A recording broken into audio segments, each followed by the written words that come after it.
Чыга кирет, мен бирок ала качууга каршымын. Рахмат. Саламатсыз. Өзүңүздү тааныштыра кетсеңиз. Бетиңизге рахмат. Сиз адам бар.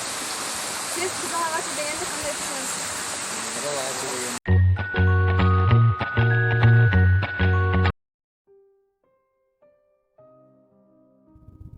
Саламатсыздарбы? Мен Кыздар Федерациясынын мүчөсү Шадыканова Бактыгүл.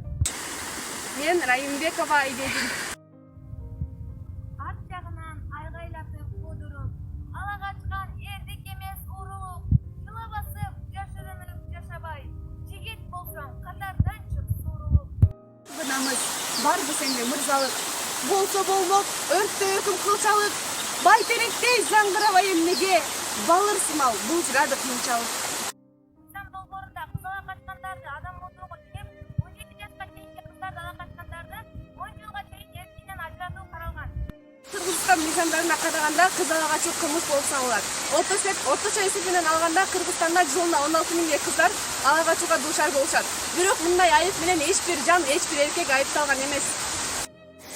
Ала качуу бул күч менен күйөөгө берүү Кыргызстандын салт санасына жана маданиятына жатпайт. Ала качуу бул салт эмес, кылмыш. Ала качуу азыркы учурда аябай эле көп болууда.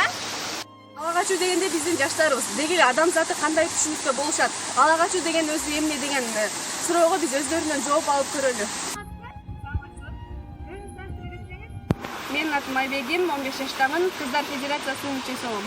Ала качуу дегенде эмнени түшүнөсүң, ошону айтып кетчи. Ала качуу бул негизинен кылмыш болуп эсептелинет. Бирок илгертерде эле ата бабаларыбыз ала качуу үйлөнүп келишкен, ошондуктан азыркы жигиттердин дагы оюнда ала качуу бар. Рахмат. Айбек. Саламатсызбы? Саламатчылык. Өзүңүз тааныштыра кетсеңиз. Менин атым Эликнур, 2005-жылкы балам. Ала качууга ой пикириңиз кандай? Мен ала качууга ой пикирим, эгер кыз менен бала сүйлөшүп, кыздын макулдугу менен бала алып качып кетсе, ал ала качууга кирбейт деп ойлойм.